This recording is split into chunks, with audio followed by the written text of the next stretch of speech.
datang bukan atas kehendakku. Tolong ini dibantah. Kenapa Yesus mengatakan aku datang bukan atas kehendakku, kalau dia adalah Tuhan yang menjelma menjadi manusia? Ingat Pak. Salam satu Tuhan. Para sahabat, dukung semua ya channel Densa News Muslim. Di like, di subscribe, di share sebanyak mungkin untuk supaya mencegah sahabat-sahabat kita di luar sana tidak terpengaruh terhadap pemurtadan. Nanti pendeta setelah sekian lama akhirnya terjadi kembali di room TikTok ini. Jadi follow ikhwan, ini kontribusi yang besar sekali nih sampai terjadi. Dan akhirnya Gurunda mendapat lawan yang cukup sepadan besarnya, karena lawannya Gurunda dalam dialog kita kali ini itu adalah seorang generasi pertama dalam dialog lintas agama, yaitu Pak Pendeta Buas, atau yang singkatan dari Pak Pendeta Budi Asali. Selamat malam Pak Pendeta, gimana kabarnya? Baik, terima kasih. Mantap. Siap, malam ini siap banget ya untuk berdialog ya? Ya. Iya, kita kalau dialog biasanya mulai jam 8, beresnya jam 5 pagi Pak Pendeta. Jadi semoga fit sampai akhir acara. Enggak. Nanti sekondisionalnya aja. Ya, dan di Gurunda juga udah sampai. Assalamualaikum warahmatullahi wabarakatuh. Panglima yang kami sayangi dan hormati, Gurunda Zulkifli M. Abbas. Waalaikumsalam warahmatullahi wabarakatuh. Masya Allah, afwan Gurunda, kami selalu mengganggu Gurunda ketika Gurunda sibuk untuk memberikan pencerahan di room ini. Tapi semoga Allah Azza wa Jalla selalu menjaga Gurunda dalam kesehatan dan segala urusannya yang halal. Amin, Allahumma amin. Masya Allah. Ya ikhwan, jadi topik kita kali ini adalah Trinitas apa tadi depannya? Kristologi dan Trinitas. Oh, langsung dua ya? Tunggal, mau yang mana terserah lah. Oh gitu. Yang mana Gurunda? Mau kristologinya atau trinitasnya? Atau dua-duanya langsung? Dua-duanya. Dua-dua. Saya ikut aja. Oke, langsung dua-duanya ya. Oke Umi, siap. Ketok palu, kita dua-duanya langsung ikhwan. Topiknya adalah kristologi dan trinitas. Dan alur debatnya itu, ini untuk kedua narasumber, yaitu nanti akan ada 3 kali putaran tanya jawab dengan masing-masing waktu itu 5 menit untuk masing-masing narasumber. Setelah 3 kali putaran tanya jawab, maka sesi berikutnya adalah sesi TikTok gitu, yang dimana pergantian bicaranya ditandai dengan kata silahkan dari lawan debat. Oke, siap, thank you kalau gitu Pak Pendeta Buas penggunaan waktunya. Oke Gurunda, siap Gurunda? Baik, siap. Ya silakan, waktu timer di set 5 menit lagi. Reset. Oke, thank you Bang Toyib. Ya silakan Gurunda, waktu berjalan ketika Gurunda berbicara. Baik, bismillahirrahmanirrahim. Assalamualaikum warahmatullahi wabarakatuh. Waalaikumsalam warahmatullahi wabarakatuh. Ya, jadi saya rasa tema kita ya sangat menarik pada malam hari ini, yaitu terkait dengan apologet dan juga kristolog. Jadi kalau kita berbicara mengenai apa tadi, kristolog dan tritunggal ya, sorry. Ya. Iya. Sebagaimana yang diterangkan kemudian oleh Pak Pendeta, saya rasa kita sepakat ya ketika berbicara mengenai kristolog ini, yaitu Paus Gurunda, bukan ya. Kristolog, Kristologi Gurunda. Kristologi. Iya. Oke. Lanjut. Baik. Yang kita pahami terkait dengan kristologi ini kan adalah cabang ilmu teolog juga ya kan. Nanti arahnya pasti ke sana. Jadi satu teologi dalam ilmu teman-teman Kristen di dalam mencapai suatu strata pendidikan yang terkait dengan materi teologi yang membicarakan tentang posisi Yesus Kristus di dalam agama Kristen itu sendiri. Saya rasa hal ini tidak penting saya terlalu masuk ke dalam, yang pada intinya kristologi adalah cabang ilmu teologi yang membicarakan tentang Yesus siapa dan kebagaimanaan Yesus ini di mata Kristen, kan gitu. Sedangkan kalau kita berbicara mengenai Tritunggal, artinya satu hakikat tiga pribadi yang kemudian menjadi dasar pijakan utama di dalam menjadi seorang Kristiani, mengimani bahwa pencipta langit dan bumi ini satu hakikat, tetapi pernah membagi diri menjadi tiga pribadi. Nah, ini yang akan menarik saya rasa untuk kita perbincangkan, karena orang-orang Kristolog juga, mau apapun titel pendidikannya dan jabatannya di gereja, itu pasti juga mengimani bahwa Tuhan itu cuma satu, bukan tiga. Namun pada pergerakannya kemudian seiring waktu Tuhan menjadikan dirinya menjadi tiga pribadi. Nah, ini hal yang menarik untuk kita kaji, dikarenakan konsep ini tidak akan pernah kita temukan di dalam Bible itu sendiri, baik itu di dalam perjanjian lama milik orang Yahudi maupun perjanjian baru milik orang Kristen. Karena dua kitab ini, perjanjian lama dan juga perjanjian baru, cakupan muatannya adalah 60, 40 membahas tentang monoteisme atau monoteisme. Tidak ada sedikit pun yang membahas tentang Trinitas, kecuali hanya pandangan-pandangan bapak-bapak gereja, ya termasuk bapak kita ini Pendeta Budi Azali. Saya kira begitu sebagai pengantar dari saya. Terima kasih. Waktu masih 2 menit, Guruna. Oke, baik. Jadi karena saya seorang Muslim, maka saya ingin membawa narasi ini kemudian kepada teman-teman kita yang ada di sini, khususnya juga Bapak Pendeta, untuk dipahami bahwasanya Allah Subhanahu wa taala menerangkan kepada orang Yahudi, Bismillahirrahmanirrahim, ya ahlal kitabi la taghlu fi dinikum wa la taqulu 'alallahi illal haqq. Innamal masihu Isa bin Maryam rasulullah wa kalimatuh alqaha ila Maryama wa ruhum minhu fa aminu billah wa rusuli wa la taqulu thalatha intahu khairal lakum innamallahu ilahu wahida subhanahu ayyakuna lahu walad lahu ma fis samawati wa ma fil ard wa kafa billahi wakila. Jadi ayat suci Al-Quran mengantar umat Islam kemudian diperintah bagaimana mereka diajarkan bahwa Allah memerintahkan dan menegur ahli kitab karena mereka telah melampaui batas tentang agama mereka. Mereka mengatakan sesuatu yang tidak benar terhadap pencipta langit dan bumi, yaitu adanya sosok manusia yang lahir di abad pertama. Mereka kemudian setarakan, bahkan mereka menjadikan sebagai Tuhan. Nah, Allah mengatakan, jangan kau mengatakan hal seperti itu, akan tetapi berimanlah kepada Allah dan Rasul-Rasulnya. Jangan kau mengatakan Tuhan itu tiga pribadi. Berhenti dari ucapan itu lebih baik bagimu. Sesungguhnya Allah pencipta langit dan bumi maha suci dari anggapan bahwa dia mempunyai anak, dia mempunyai pribadi yang berbeda dengan hakikat dirinya. Miliknya lah apa yang ada di langit dan apa yang ada di bumi, dan cukuplah Allah sebagai pelindung. Jangan membuat Tuhan-Tuhan yang lain. Demikian. Mantap, penggunaan waktu yang baik dari Gurunda. Ya, itulah opening statement dari masing-masing narasumber ya Ikhwan. Sekarang kita akan masuk ke sesi yang ditunggu-tunggu, yaitu sesi sesi dialog yang santun, akhlakul karimah, dan penuh kasih. Karena tadi yang memulai adalah Pendeta Buas, maka Pendeta Buas silahkan menanggapi opening statement dari Gurunda. Nanti dilanjut Gurunda akan menanggapi tanggapan dari Pak Pendeta Buas. Silakan. Oke, saya cukup mengerti apa yang Bang Zuma katakan, dan saya akan membahas tentang Allah Tritunggalnya lebih dulu ya.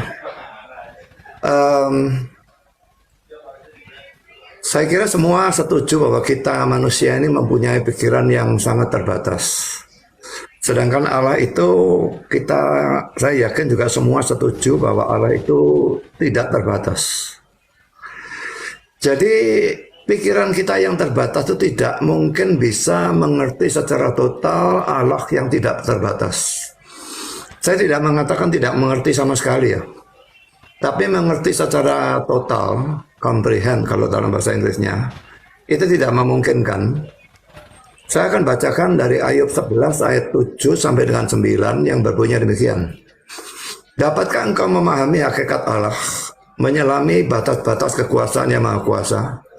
Tingginya seperti langit, apa yang dapat kau lakukan? Dalamnya melebihi dunia orang mati, apa yang dapat kau ketahui? Lebih panjang daripada bumi ukurannya dan lebih luas daripada samudera. Memang ini suatu pertanyaan, tapi jelas bahwa jawabannya itu adalah tidak bisa. Kita tidak bisa memahami hakikat Allah dan sebagainya, karena pikiran yang terbatas tidak mungkin mengerti secara total Allah yang tidak terbatas.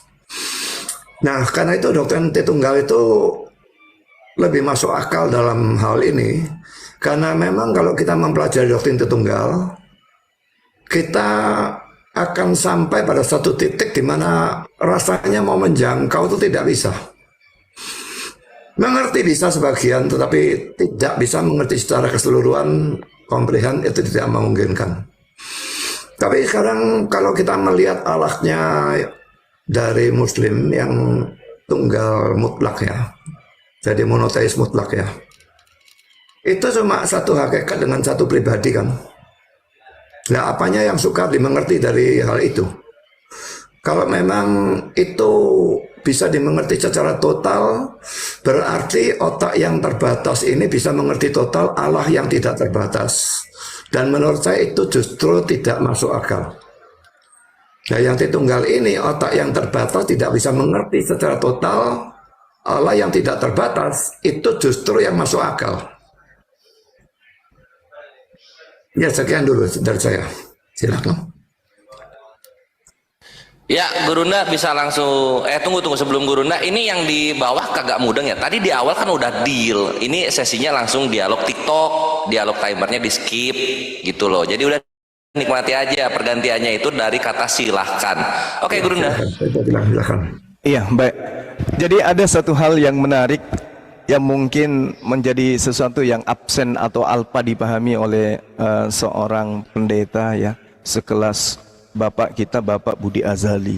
Ketika pernyataan terlontar dari mulut, manusia sangat terbatas di dalam memahami konsep ketuhanan.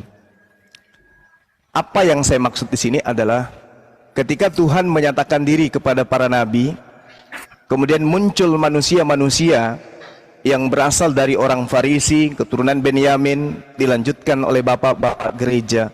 Justru dengan keterbatasannya kemudian membungkus Tuhan itu dalam rupa makhluk. Ini harus dipahami dengan baik. Karena ketidaksanggupannya kemudian melahirkan, menciptakan daya pada diri manusia itu sendiri, sehingga mencoba untuk menarasikan Tuhan itu menjadi sesuatu yang bisa mereka nalar. Contoh, ketika berbicara mengenai pribadi Yesus, siapa Yesus itu? Tuhan. Bisa nggak dinarasikan Yesus itu? Bisa. Mulai dari dia dikandung, mulai dia dilahirkan, kemudian jadi bayi, jadi anak-anak, jadi remaja, jadi jadi mayat, hidup kembali. Semua bisa ditakar oleh akar. Tapi Pak Pendeta mengatakan manusia terbatas, tidak bisa kemudian menceritakan, mengukur dan seterusnya tentang Tuhan. Tapi faktanya di Kristen Tuhannya bisa diperlakukan apa saja oleh orang-orang yang sesaman dengan dirinya. Ini adalah sesuatu yang sangat-sangat bertentangan. Sangat bertentangan. Tuhan tidak bisa kemudian dinarasikan. Manusia sangat terbatas di dalam menelaah dan menerawang tentang objek atau apapun yang terkait dengan pencipta. Kalau ini benar di Islam memang betul. Manusia tidak sanggup kemudian menelaah keberadaan Tuhan itu, sehingga untuk mengetahui keberadaan Tuhan, maka Tuhan sendiri menyatakan diri dalam Al-Quran, sanurihim ayatina fil afaqa wa fi anfusihim hatta yatabayyana lahum annahul haqqa awalam yakfir bi rabbika annahu ala kulli syai'in syahida. Kami akan memperlihatkan kepada manusia tentang kebesaran keberadaan kami di segenap penjuru dan bahkan pada diri mereka, sehingga jelaslah bagi mereka tentang pencipta itu. Jadi kami, Tuhan itu tidak terbatas, kemudian manusia terbatas. Maka ketika manusia terbatas, sampai kapanpun batasan antara makhluk dan ciptaan itu tidak akan pernah disatukan, tidak akan pernah disetarakan, tidak akan pernah disamakan. Sedangkan di Kristen, apa yang tidak bisa diakal, apa yang tidak bisa ditakar, tidak bisa diukur dari Yesus.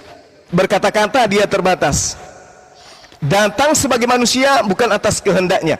Berbuat terbatas, melakukan sesuatu terbatas, semua dibatasi. Oleh karena orang-orang Kristen Tuhannya terbatas, maka saya katakan ya mereka sembah itu bukanlah Tuhan yang sebenarnya, tapi hanya makhluk Tuhan. Kenapa demikian? Mohon maaf, Pak Pendeta sendiri mengatakan manusia sangat terbatas sehingga tidak bisa menyelami Tuhan. Tapi faktanya hari ini manusia Kristen bisa menyelami Tuhan mereka. Kita bisa baca Filipi 2 nomor 6, nomor 7, nomor 8, Kolose 2 nomor 9. Semua data yang saya sajikan adalah takaran-takaran akal manusia terhadap Tuhannya orang Kristen. Jadi tidak ada manusia di atas muka bumi ini yang tidak bisa menakar Tuhannya Kristen. Semuanya bisa. Tidak ada yang tidak bisa ditakar dari Yesus itu. Demikian Pak Pendeta, terima kasih. Silakan ya Guru Nuh. Silakan. Siap. Jadi ini aku masuk sedikit ya Pak Pendeta, supaya nggak banyak intervensi dari moderator dalam dialog ini. Nanti setiap kata silakan udah keluar langsung masuk aja ya setiap lawan narasumbernya ya. Oke, thank you. Bang Suma bilang bahwa Yesus itu tidak ada yang tidak bisa dimengerti, karena Bang Suma menyoroti Yesusnya itu yang adalah manusia. Saya tadi dalam statement pembukaan saya sudah mengatakan tentang kristologi itu bahwa Yesus itu adalah sejak inkarnasi ya, sejak inkarnasi dan seterusnya dia sungguh-sungguh Allah dan sungguh-sungguh manusia. Jadi kalau kita pada zaman itu misalnya andai kata kita bertemu dengan Yesus, yang kita lihat itu manusianya, yang bicara kepada kita itu manusianya, yang melakukan segala hal, dilahirkan dan sebagainya itu manusianya, yang mati itu manusianya juga. Tapi ilahinya tidak terkungkung di dalam diri manusia itu. Dia tetap maha ada dan memenuhi seluruh alam semesta. Tidak ada tempat di mana dia tidak ada. Nah itu yang tidak bisa dimengerti. Allahnya yang tidak bisa dimengerti, bukan manusianya. Manusianya itu datang untuk memang tujuan utama menebus dosa supaya ada jalan ke surga, karena tanpa dia menebus dosa tidak ada jalan ke surga dan semua manusia akan masuk neraka. Tapi dia menjadi manusia itu memang menjadi manusia yang terbatas, dan itu yang bisa kita mengerti. Dan kalau kita mengenal dia, maka kita mengenal Allah. Karena itu dia disebut dengan istilah firman. Menurut saya firman itu gelar ya dalam Yohanes 1 ayat 1 dan Yohanes 1 ayat 14. Pada mulanya adalah firman, firman itu bersama-sama dengan Allah, dan firman itu adalah Allah. Lalu ayat 14, firman itu telah menjadi manusia. Jadi firman itu bagi saya adalah suatu gelar, bukan kata-kata Allah. Dan kenapa dia digelari firman? Firman dalam bahasa Inggris adalah word, kata gitu ya. Kalau saudara ketemu saya dan saya tidak pernah ngomong apa-apa tentang apapun, saudara tidak bisa mengenal saya. Tapi begitu saya mengeluarkan kata-kata, saya mulai bicara ini dan itu dan sebagainya, maka saudara mulai mengenal saya. Nah, Yesus juga demikian. Yesus disebut firman karena melalui Yesus orang mengenal Allah. Tapi Yesus sebagai manusia itu Yesus terbatas memangnya. Yang tidak terbatas itu Yesus sebagai Allah. Silakan.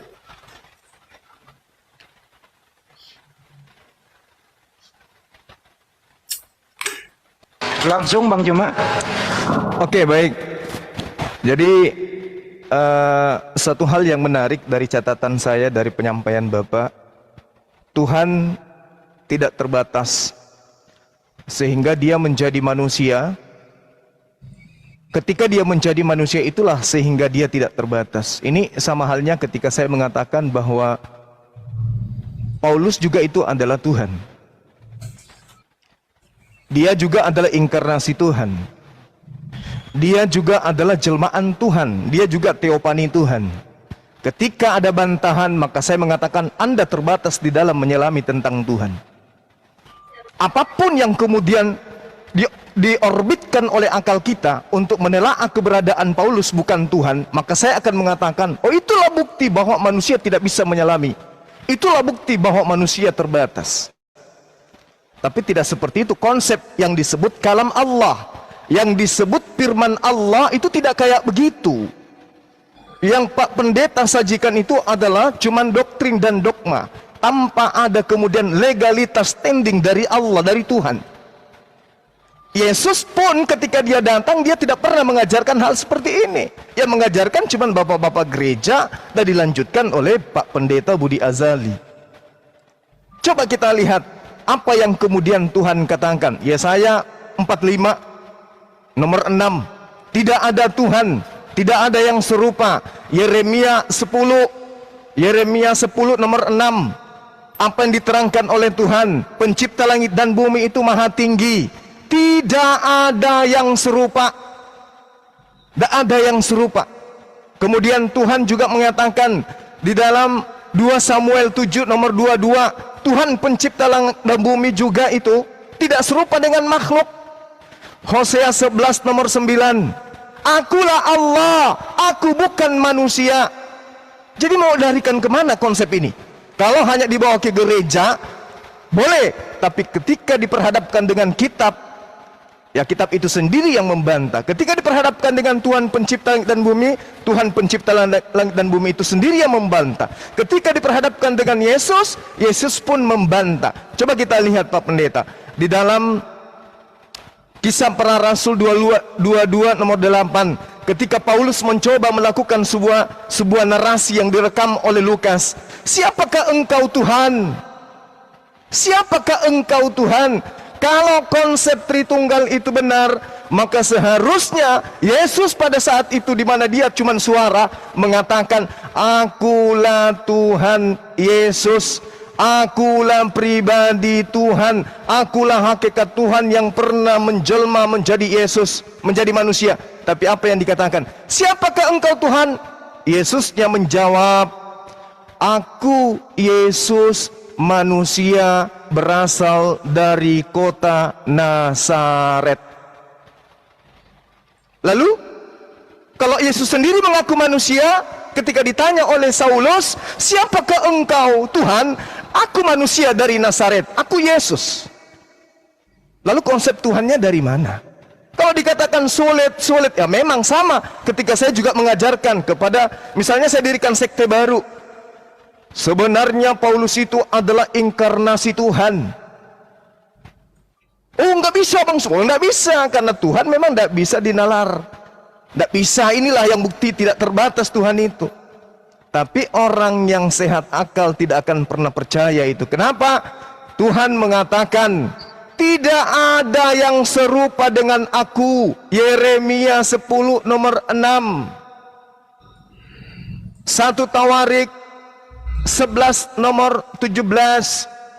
Mana lagi? 2 Samuel 7 nomor 22. Tidak ada yang serupa dengan Tuhan pencipta langit dan bumi. Demikian untuk sementara. Silakan Pak Pendeta. Saya minta tolong kalau mau menyebutkan ayat, dibacakan ayatnya, karena kalau cuma cepet-cepet begitu saya enggak bisa ngikuti. Baik, baik. Misalnya Kisah Rasul 22 ayat 8 tadi itu bunyinya, jawabku, siapakah engkau Tuhan? Katanya, akulah Yesus orang Nazaret yang kau aniaya itu. Nah, kata-kata yang kau aniaya itu Bang Zuma tadi tidak menyebutkan, jadi ya. Jadi jangan diambil sepotong-sepotong, dibacakan ayatnya supaya saya juga bisa mengikuti gitu. Kalau dikatakan memang tidak ada Allah yang lain, saya setuju. Karena itu kami percaya Tritunggal. Saya tekankan tunggalnya. Jadi ada banyak ayat yang menunjukkan Allah itu tunggal. Ulangan 6 ayat 4 saya akan bacakan.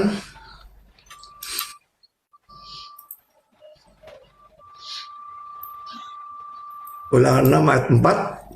Dengarlah hai orang Israel, Tuhan atau Yahweh itu Allah kita. Tuhan atau Yahweh itu Esa. Jadi jelas dikatakan bahwa itu Esa. Dan banyak ayat yang seperti itu. Kalau dikatakan tidak ada Tuhan, tidak ada Allah lain selain aku, tidak ada masalah bagi kami. Karena biarpun Bapa itu Allah dan dia mengatakan tidak ada Allah lain selain aku,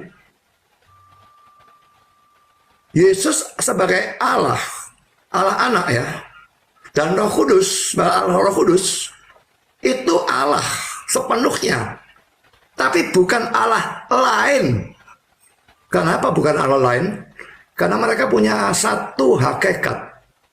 Makanya tadi dalam statement pembukaan saya mengatakan, biarpun saya percaya bahwa Bapa itu Allah sepenuhnya, dan Anak itu Allah sepenuhnya, dan Roh Kudus itu Allah sepenuhnya, tapi saya tidak percaya ada 3 Allah.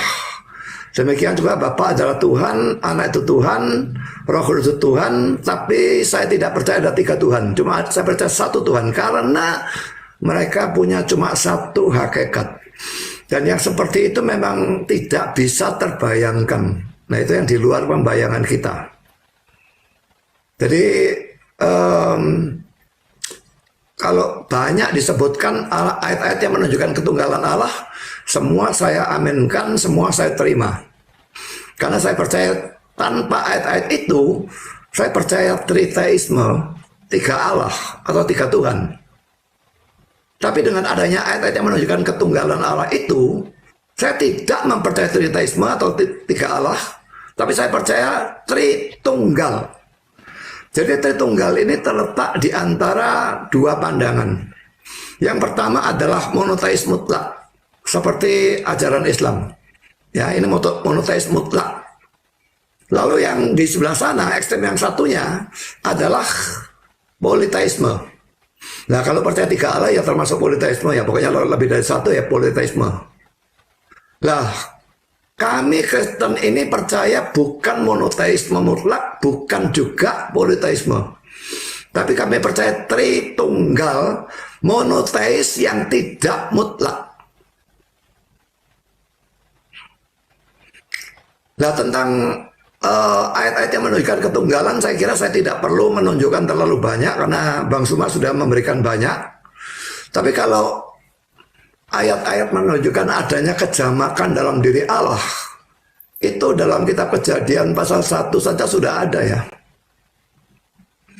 Kejadian pasal 1 ayat 26-27 saya akan bacakan ya.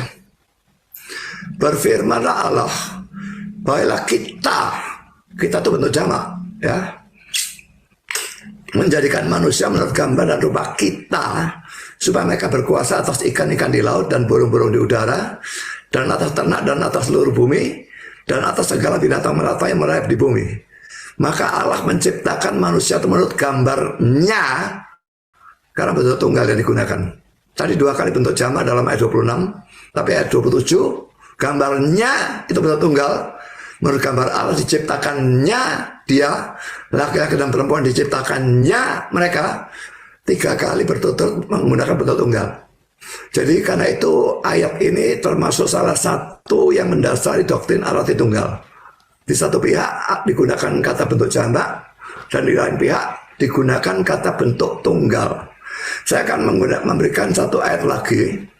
Sebetulnya punya banyak ayat, cuma ya nanti saja, tidak usah diberikan semua sekaligus.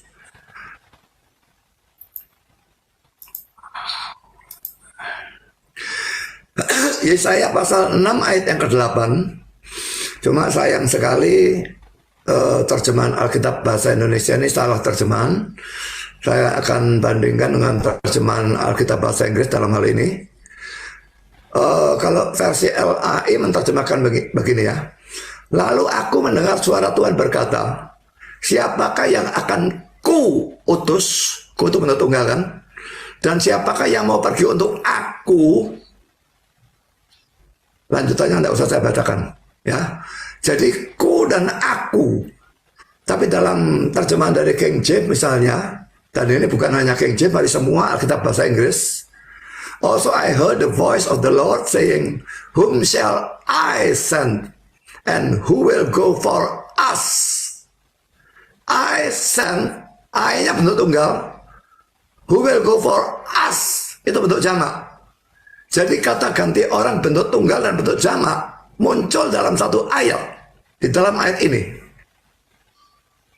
Lalu saya ingin tunjukkan lagi em,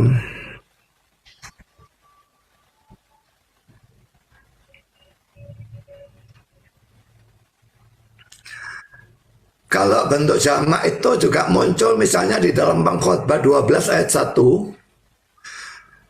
Ingatlah akan penciptamu pada masa mudamu.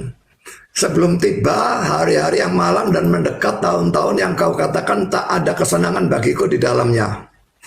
Kata pencipta atau creator dalam bahasa Ibrani-nya ada dalam bentuk jamak. Sehingga seharusnya terjemahannya adalah creators. Dan YLT, satu versi Alkitab bahasa Inggris, memang menerjemahkan creators. Saya tidak tahu kenapa Alkitab Inggris yang lain tidak semua menerjemahkan creators. Padahal ini penting sekali. Karena kata bentuk jamak digunakan untuk Allah. Pencipta-pencipta. Lalu saya berikan contoh yang lain lagi. Yosua 24 ayat 19. Yosua 24 ayat 19 berkata demikian. Tetapi Yosua berkata kepada bangsa itu, tidaklah kamu sanggup beribadah pada Tuhan. Atau Tuhan itu Yahweh ya. Sebab dialah Allah yang kudus. Dialah Allah yang cemburu. Ia tidak akan mengampuni kesalahan dan dosamu. Dalam bahasa Ibrani ya kata kudus ada dalam bentuk jamak. Tapi kata cemburu ada dalam bentuk tunggal. Jadi kalau tadi dalam Yesaya 6 ayat 8 digunakan kata ganti orang bentuk tunggal dan jamak untuk menuju pada Allah. Maka di sini dalam Yosua 24 ayat 19 digunakan kata sifat bentuk tunggal dan bentuk jamak terhadap diri Allah. Dan itu beberapa ayat yang menjadikan dasar dari doktrin Tritunggal. Jadi kalau tadi Bang Suma mengatakan bahwa dalam perjanjian lama tidak ada, dalam perjanjian baru tidak ada. Dalam perjanjian lama saja ada. Apalagi dalam perjanjian baru. Dalam perjanjian baru kita bisa melihat bahwa Yesus itu bisa dibuktikan bahwa dia adalah Allah. Maksud saya dibuktikan menggunakan ayat-ayat Alkitab ya. Dan Roh Kudus juga bisa dibuktikan bahwa dia adalah Allah. Lalu ada berapa Allah? Nah, kami tidak percaya 3 Allah tetap ya. Karena adanya ayat-ayat yang menunjukkan Allah itu cuma Esa. Maka kami percaya Tritunggal. Bapa itu Allah, Roh Kudus, Anak itu Allah, Roh itu Allah. Dan Allah itu Allah sepenuhnya ya. Tapi tetap karena hakikatnya cuma satu, kami punya cuma satu Allah. Saya berikan satu ayat lagi dalam Pak Pendeta, mungkin dulu Pak Pendeta sebelum terlalu melebar ya. Gimana? Udah terlalu panjang sih kalau aku sebagai moderator rasa gitu loh. Oke, silakan. Ya? Silakan. Oke, ya. siap. Terima kasih. Silakan Guru Nda. Oke, baik. Ketika Bapak Pendeta kemudian mengambil data dari kitab perjanjian Allah dengan Bani Israel dan Yehuda terkait dengan kitab Kejadian yang tadi, di situ Tuhan pencipta langit dan bumi berfirman, wa yomer Elohim na'ase Adam basal menu kitmutenu. Jadi situ Allah menggunakan kata kami, bukan kita tapi kami.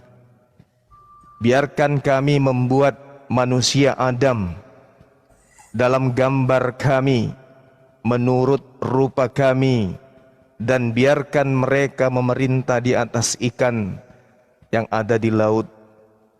Jadi di sini tidak ada sedikit pun indikasi Tritunggal atau Tuhan itu jamak. Jadi merujuk kepada diri Tuhan itu sendiri. Ketika dia mengatakan besel menu kitmutenu, itu merujuk kepada pribadinya. Kemudian ketika masuk ke dalam pengajaran berikutnya, Pengkhotbah 12. Di situ kalau Bapak Pendeta menyelami lebih dalam lagi terkait dengan apa yang Bapak katakan bahwa Tuhan di situ menceritakan tentang pencipta-pencipta, itu nggak ada, Pak. Original teks yang mengatakan boreka, mu merujuk kepada makhluk, bore merujuk kepada aku yang tunggal, aku yang menciptakan. Makanya kalau hal ini diluruskan kemudian selaras dengan firman Tuhan yang ada di Mazmur 72 nomor 18, bahwa di sana Allah kemudian hanya ada seorang diri, menciptakan segala sesuatunya seorang diri, tidak ada kemudian yang menyertai dirinya. Yesus belum ada saat itu. Yesus nggak ada. Pada saat Tuhan berfirman kepada Adam, Yesus di mana? Nggak ada Yesus di sana. Pada saat Tuhan berfirman kemudian kepada Abraham, Yesus nggak ada. Pada saat kemudian Musa menerima firman, Yesus belum ada. Nanti Yesus ada ketika Maria melahirkan Yesus. Jadi nggak ada Yesusan di situ, nggak ada. Makanya kenapa dalam pandangan Yahudi orang Kristen ini dianggap bidat, Abu Dasora? Kenapa? Karena mereka menggantikan Tuhan Yahudi dengan sosok manusia Yesus. Nah sekarang di dalam Kisah Para Rasul 2 nomor 22, apa yang diterangkan di sana kemudian? Adakah di situ kemudian Yesus sebagai sesuai dengan pernyataan Pak Pendeta, Bapa sepenuhnya Allah, Anak sepenuhnya Allah, lalu kemudian Roh Kudus sepenuhnya Allah? Ini konsep dari mana? Yang mengetahui tentang Yesus adalah Yesus. Yang mengetahui tentang Roh Kudus adalah Roh Kudus. Yang mengetahui tentang Bapa adalah Tuhan itu sendiri. Tapi yang disajikan kemudian Pak Pendeta, Bapa sepenuhnya Allah, Anak sepenuhnya Allah, Roh Kudus sepenuhnya Allah. Bagaimana mungkin kemudian Yesus yang tidak bisa berbuat apa-apa sepenuhnya Allah? Aku datang bukan atas kehendakku. Loh, katanya Anda sepenuhnya Allah. Berarti Anda yang harus punya kehendak. Yohanes 8 nomor 42, jelas sekali Yesus mengatakan, aku datang bukan atas kehendakku. Berarti sang pemilik kehendak yang sepenuhnya adalah Allah, bukan dia yang nuzul menjadi Yesus. Kalau Allah yang sepenuhnya Tuhan, yang inkarnasi menjadi Yesus, harusnya ketika dia menjadi Yesus, dia mengatakan, aku datang atas kehendakku sendiri. Tapi faktanya tidak. Kenapa dia tidak mengatakan aku datang atas kehendakku sendiri? Karena Yesus bukan yang maha berkehendak. Dia tidak mengatakan aku datang atas kehendakku. Aku datang atas kehendak dia. Berarti aku tidak sepenuhnya adalah Allah. Aku tidak sepenuhnya adalah Allah. Kembali kepada yang tadi. Siapakah engkau Tuhan? Aku Yesus manusia yang datang dari Nazaret yang telah kau aniaya. Kalau dia sepenuhnya Tuhan, sepenuhnya Allah, bagaimana mungkin dia teraniaya? Allah pencipta langit dan bumi. 1 Timotius 6 nomor 16. Apa yang diceritakan tentang Tuhan di sana? Tak terhampiri, tak terlihat, maha kekal. Lalu Yesus, dia manusia. Lalu sepenuhnya Allah itu di mana? Apanya yang sepenuh Allah? Ucapannya, aku tidak dapat berkata-kata dari diriku sendiri. Gugur. Pekerjaannya, Yohanes 4 nomor 34. Makananku adalah melakukan pekerjaan-pekerjaan yang diperintahkan oleh Bapa untuk aku kerjakan dan aku lakukan. Gugur dia.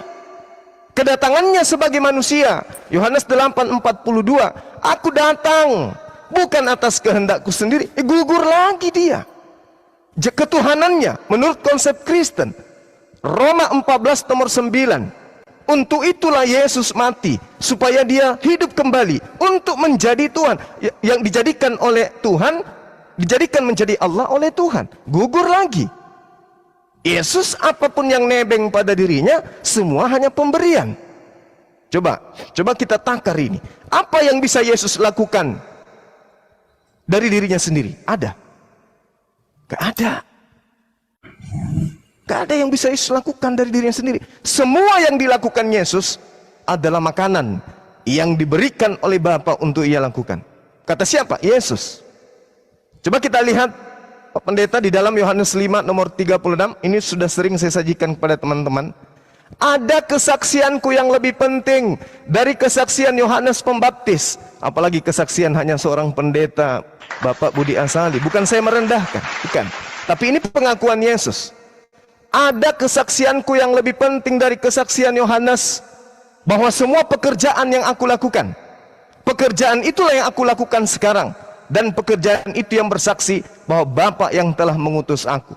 Berarti Yesus bukan Bapa. Dia tidak sepenuhnya Allah, karena dia hanya utusan. Pekerjaan yang dilakukan misalnya membangkitkan orang mati, membuat orang lumpuh berjalan, orang buta melihat, itu bukan ketuhanan itu. Itu tidak ada aspek ketuhanan di sana. Apa yang dilakukan Yesus adalah pekerjaan yang Tuhan lakukan melalui perantaraan dia. Terakhir, coba Bapak sekali-kali lirik Kisah Para Rasul 2 nomor 22 atau Kisah Para Rasul 4 nomor 27 sampai nomor 30. Sekali-kali Bapak baca di situ, selami di sana. Allah melakukan pekerjaannya melalui sosok manusia ciptaannya bernama Yesus. Bahwa Allah melakukan tanda-tanda, Allah melakukan kekuatan, Allah melakukan mujizat melalui manusia bernama Yesus. Yesus tidak bisa melakukan itu kalau bukan Allah yang memberi kekuatan, mujizat, tanda-tanda kepada dirinya. Kisah Para Rasul 4 nomor 27 sampai nomor 30. Yesus melakukan perbuatan yang dibarengi dengan kekuatan dan mujizat dari Allah, karena dia adalah hamba yang suci. Jadi tidak ada yang Yesus bisa lakukan di hadapan Bani Israel, mulai dari dia lahir sampai dia wafat, sampai dia terangkat ke langit, yang bisa membuat Bani Israel itu menganggapnya Tuhan, menganggapnya pribadi Elohim. Gak ada. Nanti dia menjadi pribadi Tuhan ketika konsili tahun 325 Masehi. Barulah Yesus di sana berdasarkan surah Paulus Roma 14 nomor 9, dasar pijakan itulah kemudian Yesus masuk menggantikan ibunya menjadi Tuhan dalam Tritunggal. Demikian. Silakan Pak Pendeta. Pertama-tama dikatakan kami ya. Dari mana terjemahan kami itu? Karena yang membedakan kami dan kita itu hanya, setahu saya hanya bahasa Indonesia ya. Tidak ada dalam bahasa Ibrani pembedaan antara kami dan kita. Demikian juga dalam bahasa-bahasa yang lain. Saya kira satu-satunya bahasa mungkin yang membedakan kami dan kita. Kita berarti kalau saya berkata kepada saudara kita, saudara termasuk di situ. Tapi kalau kami, saudara tidak termasuk di situ. Jadi dari mana terjemahan kami itu tidak memungkinkan kita menerjemahkan kami, karena di situ bagi saya pribadi-pribadi Allah itu mengadakan semacam perundingan dan mengajak yang pribadi yang satu mengajak yang lain. Baiklah kita menjadikan manusia menurut gambar dan rupa kita. Kalau dia mengatakan baiklah kami itu siapa? Kami itu tetap bentuk jamak juga, lalu siapa kami itu?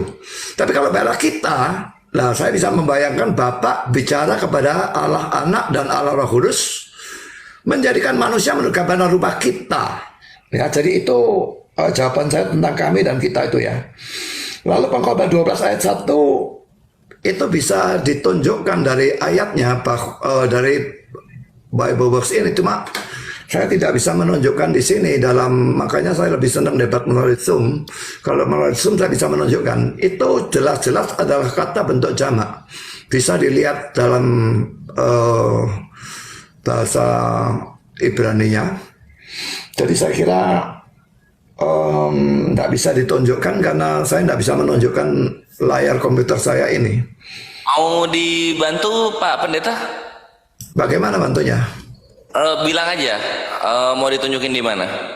Pengkhotbah 12 ayat 1. Pengkhotbah 12 1, oke. Meluncur ya, tunggu sebentar.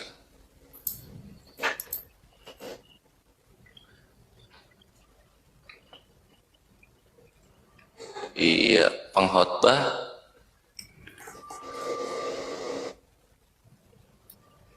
12 Dia ada di PL 12 nomor 1 ya, ini. Ya.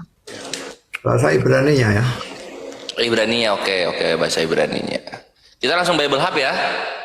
Jadi di sini kalau dalam Bible Works yang saya gunakan ini, ayat ini jelas-jelas dikatakan sebagai bentuk jamak ya. Verb, call, participle, masculine, plural. Ya, saya enggak bisa menunjukkan karena saudara juga tidak punya program Alkitab Pengkhotbah ini. itu apa? Inggrisnya apa pengkhotbah? Inggrisnya apa pengkhotbah itu? Bahasa Inggrisnya creator, kecuali YLT menerjemahkan creator. Bukan. Kitab pengkhotbah itu Inggrisnya apa? Oh, Ecclesiastes. Oke. Ecclesiastes 12:1.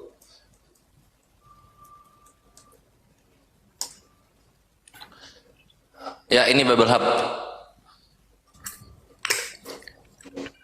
Di kata apa yang mau ditunjukkan Pak Pendeta?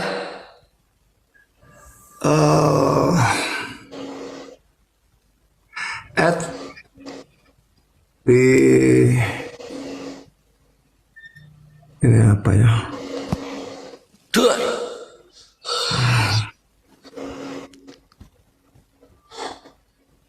Di oh, Your Creator, Boreka ini. ya di oh,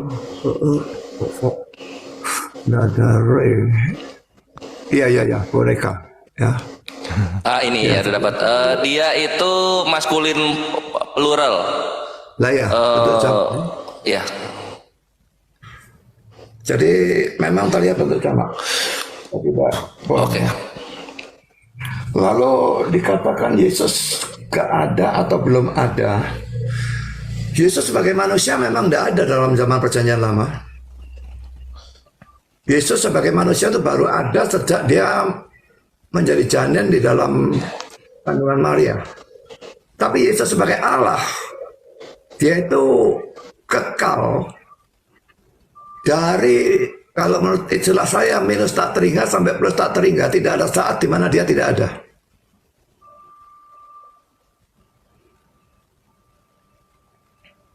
Dan lalu kalau Yahudi menganggap Kristen sebagai bidat, saya tidak heran. Mereka sejak zaman Yesus, mereka sendiri sudah sesat. Dan mereka menunggu-nunggu Mesias, Mesiasnya datang. Mereka tidak percaya kalau itu Mesias, dan mereka malah menganggap sang Mesias ini menghujat. Lalu mereka membunuh dia. Sekalipun itu semua ada dalam rencana Allah. Untuk Yesus itu mati di atas kayu salib, menjadi penebus, dan dengan percaya pada dia, maka orang bisa diampuni dan masuk surga. Hanya dengan iman, bukan dengan perbuatan. Jadi Kristen dalam hal ini adalah agama satu-satunya yang berbeda dengan semua agama yang lain, yang mengandalkan perbuatan. Tapi Kristen hanya beriman kepada Kristus sebagai Tuhan dan Juru Selamat, sebagai pengganti memikul hukuman dosa, maka Kristen ini diselamatkan. Jadi saya, untuk diri saya, kapanpun saya mati, saya yakin saya masuk surga. Bukan karena saya baik, saya orang berdosa, tapi karena hutang dosa saya dibayar semua oleh Yesus.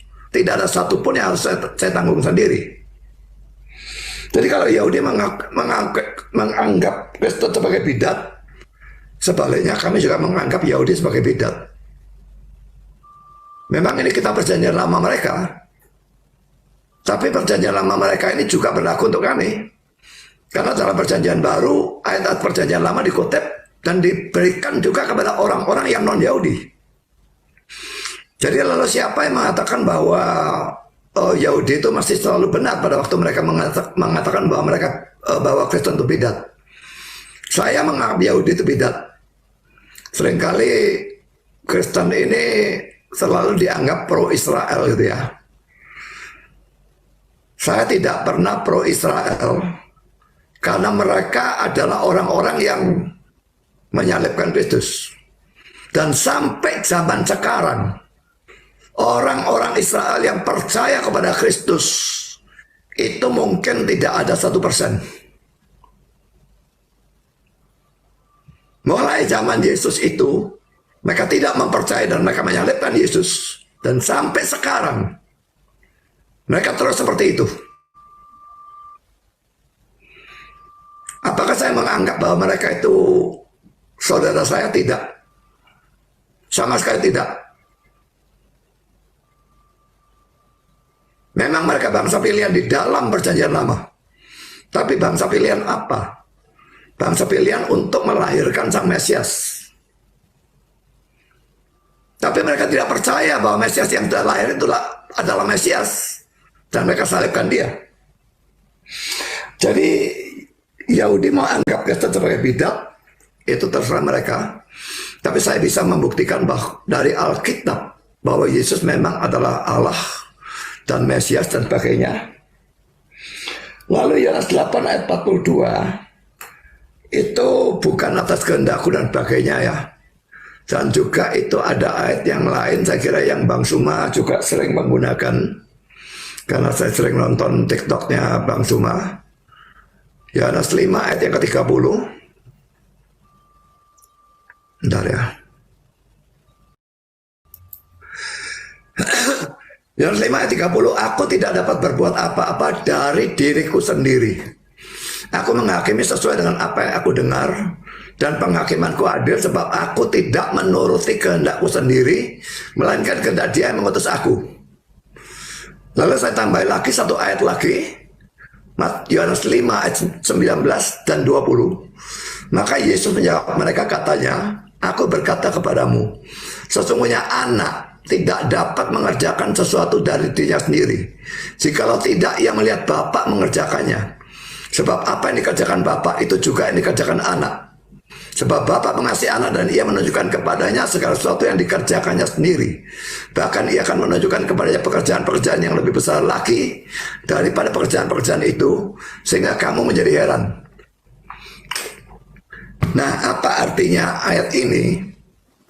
Ayat ini memang dari dulu dipakai oleh Arius atau Arianisme pada abad keempat, yang belakangan pada abad 19 terreinkarnasi menjadi saksi Yehova untuk mengatakan bahwa Yesus lebih rendah dari Bapa karena ia tidak bisa melakukan apapun dari kehendaknya, dari dirinya sendiri.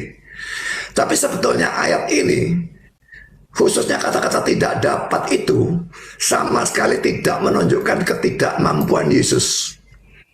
Ingat bahwa Yohanes 5 ayat 19 ini terletak dalam konteks yang menekankan keilahian Yesus.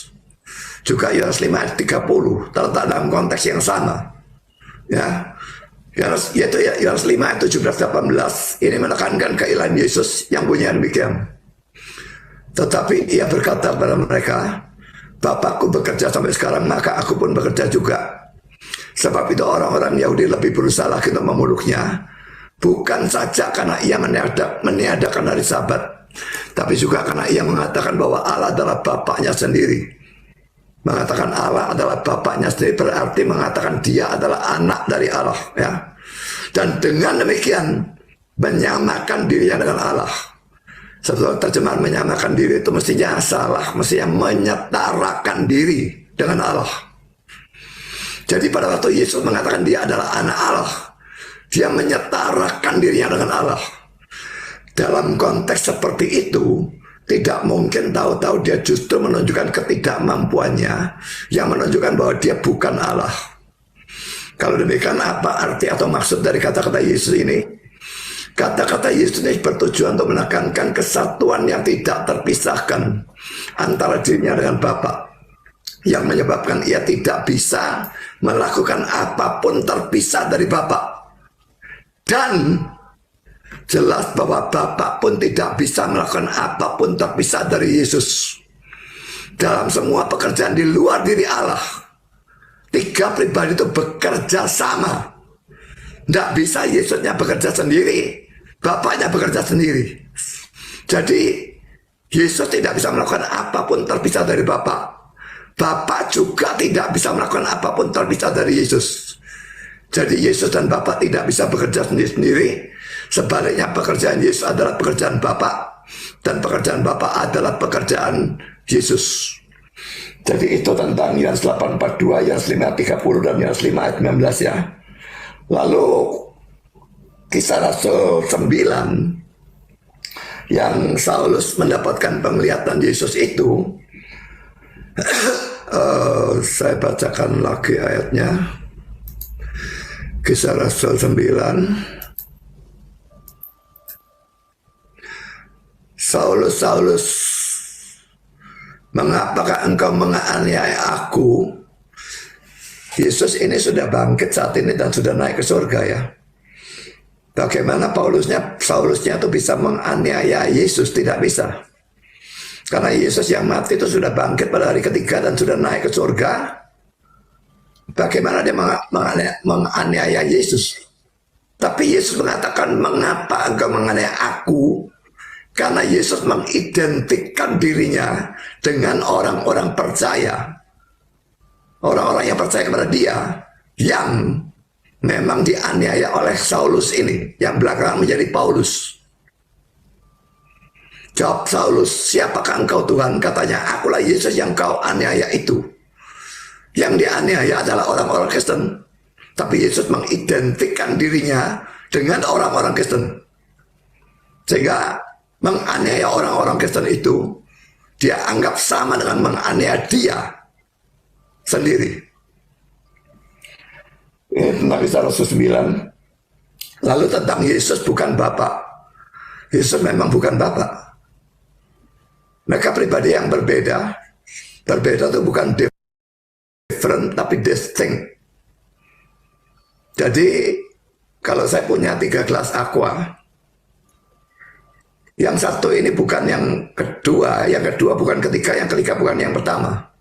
Biarpun sama-sama warnanya putih, sama-sama isinya air, bentuknya dan sebagainya semua tembus pandang, semua sama. Tapi tetap yang pertama bukan kedua, yang kedua bukan ketiga, yang ketiga bukan pertama. Dan Tritunggal memang seperti itu.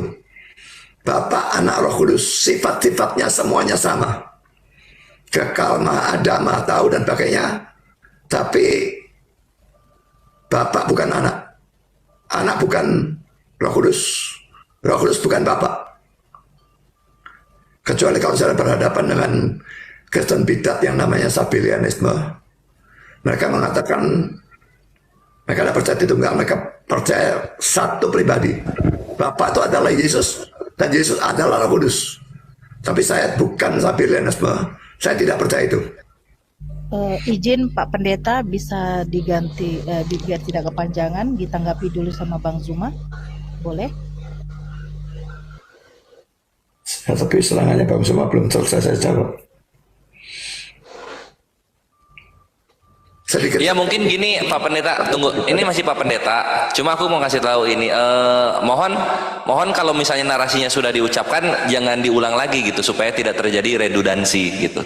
Kita ngerti kok kalau udah diucapkan Bapak dan Anak tidak sama, nah itu tuh nanti di kedepannya nggak usah diucapin lagi gitu supaya mempersingkat waktu. Silakan Pak Pendeta. Ya, tambah sedikit saja ya. Menjadi Tuhan dalam konsili mungkin yang dianggap konsili Nisea ya. Tidak ada manusia bisa menjadi Tuhan. Tidak ada non-Tuhan bisa menjadi Tuhan. Yesus memang Tuhan yang menjadi manusia. Bukan sebaliknya manusia yang dijadikan Tuhan. Siapa yang menjadikan dia Tuhan? Dia memang Tuhan yang menjadi manusia. Bukan manusia menjadi Tuhan. Oke, silakan. Baik, saya ambil dari yang terakhir ya Pak. Dalam catatan saya ini terkait dengan penjelasan Pak Pendeta, Yesus memang Tuhan yang menjadi manusia. Ini saya rasa ilmu Bapak ini ilmu yang murni dari Barat ya, bukan dari Timur Tengah ini. Karena kalau dari Timur Tengah itu jelas sekali dikatakan Yesaya 43 ya, Yesaya 43 nomor 10 bahwa engkaulah saksi-saksiku, tidak ada Tuhan yang dibentuk. sebelum aku dan tidak ada Tuhan yang dibentuk setelahnya. Hari ini Bapa membentuk Tuhan menjadi manusia. Yesus Tuhan yang menjadi manusia. Jadi itu bertentangan, Pak. Kita menghargai itu iman Bapak. Kemudian terkait ucapan Bapak tadi bahwa Bapak mati yakin langsung masuk surga. Oh, itu nggak bisa, Pak. Karena di dalam kitabnya orang Yahudi menjelaskan banyak data bahwa manusia itu diupah berdasarkan atas perbuatan masing-masing. Bahkan kalau Bapak melihat di dalam kitab Wahyu 20 ya, Wahyu 20 nomor 12, di situ orang-orang mati akan dibangkitkan kemudian untuk dihakimi dan akan diberi upah berdasarkan atas perbuatan masing-masing. Jadi bukan Yesus yang menyelamatkan Bapa, tapi perbuatan Bapa lah yang akan menyelamatkan. Lalu kemudian di dalam Yohanes 12 nomor 48, apa kata Yesus di sana? Barang siapa yang menolakku, dia sudah ada hakimnya. Apa yang menjadi hakim untuk membenarkan Bapa masuk surga atau neraka? Ya ucapan-ucapan Yesus, firman yang Yesus pernah ucapkan di tengah-tengah Bani Israel. Itulah yang akan menjadi upah, itulah yang akan menjadi ukuran, takaran, Bapak pendeta diselamatkan atau tidak. Barang siapa yang menolak aku, dia sudah ada hakimnya, yaitu firman yang aku katakan kepada mereka. Perkataan itulah yang akan menjadi hakimnya di akhir zaman. Sejak kapan Yesus berkata, akulah Tuhan? Sejak kapan Yesus berkata, aku adalah Tuhan yang menjelma menjadi manusia? Sejak kapan Yesus berkata, sembahlah aku? Itu enggak ada. Sedangkan yang menjadi takaran penghakiman Yesus nanti adalah ucapan Yesus ketika dia berada di tengah-tengah Bani Israel. Kristen ini bukan di tengah-tengah Bani Israel. Ada yang menggelitik tadi ketika Anda mengatakan Yesus menyamakan dirinya dengan Kristen. Salah besar, Pak Pendeta. Yesus itu adalah manusia yang datang di tengah-tengah Bani Israel, melakoni dirinya sebagai hamba Allah, sebagai konsep kepercayaannya adalah tauhid. Dia bersyariatkan syariat Taurat. Dia sunat, dia puasa, dia sabat, itu semua dilakoni. Kemudian dia berkata, barang siapa yang percaya kepada aku, dia akan melakukan pekerjaan yang aku lakukan. Jadi orang yang percaya kepada Yesus adalah orang yang menunjukkan dirinya sebagai penganut ajaran Taurat. Bukan ajaran Roma, Filipi, dan seterusnya, bukan. Nah, sedangkan Anda mengatakan Yesus menyamakan dirinya dengan Kristen, tidak mungkin. Di dalam Galatia 2 nomor 14, orang yang tidak bersunat adalah orang yang hidup secara kafir. Orang yang tidak bersunat hidup secara kafir. Berarti orang Kristen yang tidak bersunat adalah kafir. Bagaimana mungkin Yesus menyamakan dirinya dengan orang-orang kafir, Pak? Itu mustahil. Dalam Galatia berapa itu? Galatia 2 nomor 14. Lalu kemudian, apalagi tadi, Bapak tidak bisa bekerja tanpa Yesus. Ini bahasa-bahasa yang murni, memang hanya cocok di gereja. Gak bisa dipakai di dalam berdialog, apalagi berdebat kayak begini. Karena semua akan terbantahkan dengan data-data dari Bible. Bagaimana mungkin ketika Tuhan mengatakan dirinya seorang diri, di sana ada Yesus? Bagaimana mungkin ketika Allah berfirman, jadilah terang, di situ ada Yesus? Gak ada Yesus di situ, Pak. Jadi Tuhan melakukan pekerjaannya seorang diri. Tidak ada manusia yang menyertai dengan dia. Dia seorang diri Tuhan itu. Yesus belum. Dia manusia yang jelas-jelas nanti ibunya hamil, melahirkan dirinya, baru Yesus itu ada. Lalu kemudian Yesus sebagai Allah ditolak oleh orang Yahudi. Yahudi menolak Yesus. Bukan karena Yesus mengajarkan dirinya Allah. Bukan. Yesus mengajarkan dirinya Mesias. Rasa Mesias, cakupan Mesias, pengajaran Mesias, kepercayaan Yahudi tentang Mesias adalah orang yang diurapin, seorang raja yang mampu membebaskan Bani Israel dari penjajahan di luar daripada Israel, seperti Hezekia, Gedeon, Daud, Salomo, orang-orang Saul, orang-orang kayak begini yang mereka tunggu, seperti Musa. bukan seperti Yesus. Jadi mereka menunggu Mesias, artinya mereka menunggu pembebas yang bisa membebaskan Bani Israel dari penjajahan. Bukan Mesias yang menjadi Tuhan, itu nggak ada. Jadi kalau Anda mengatakan Yahudi menolak Yesus, kata Yahudi ini saya arahkan kepada oknum. Jadi oknum-oknum yang menolak Yesus inilah, Pak, mohon didengarkan, oknum-oknum yang menolak Yesus inilah yang kelak mendirikan agama Kristen. Sekali lagi saya ulang, oknum-oknum, orang-orang Farisi, ahli Taurat, orang-orang munafik, mereka-mereka inilah yang mendirikan agama Bapa. Adanya Kristen bukan dari ahli Taurat. Adanya Kristen berasal dari penolak Yesus. Mereka ahli Taurat, mereka orang Farisi, mereka orang munafik. Tolong baca di dalam Matius 23 dari satu perikop, mulai dari data nomor 1 sampai nomor 36, Anda akan menemukan Kristen di sana. Endingnya di nomor 15, Pak Pendeta yang saya hormati. Matius 23, apa kata Yesus di sana? Celakalah engkau wahai ahli Taurat. Celakalah engkau wahai orang Farisi. Celakalah engkau wahai orang munafik.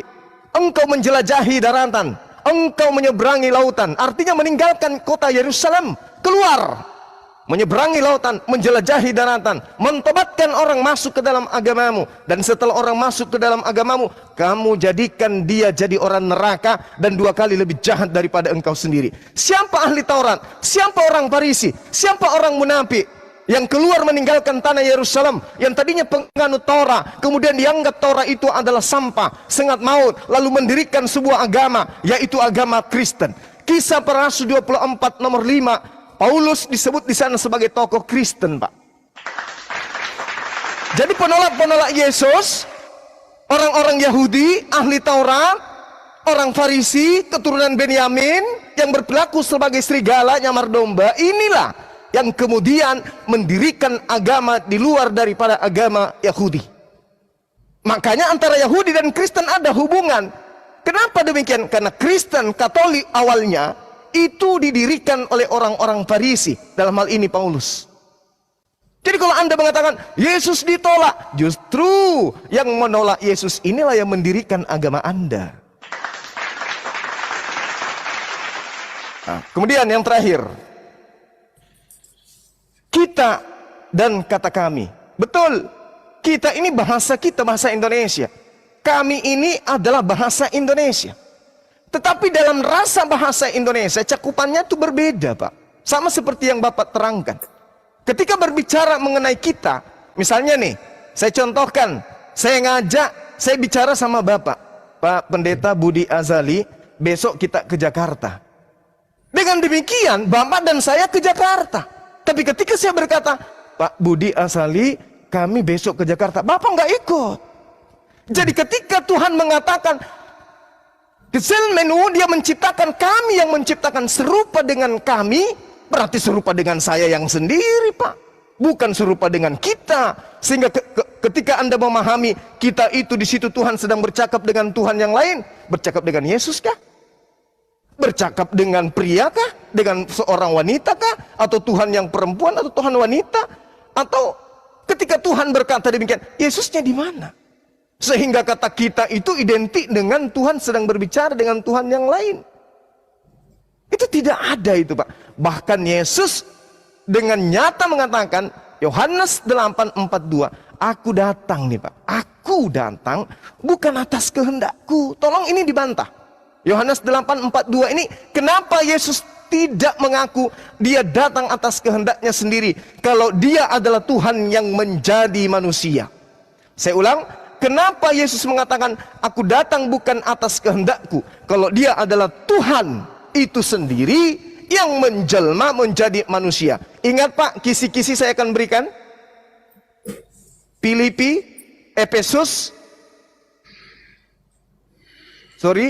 Filipi 2 nomor 6 sampai nomor 8, Kolose 2 nomor 9, bahwa jasadnya Yesus, kukunya, jari-jarinya, tangannya, hidungnya, matanya, rambutnya, ininya dan semua tubuhnya itu adalah jasmani ilahi. Ingat jasmani ilahi, jasmani Allah itu sendiri.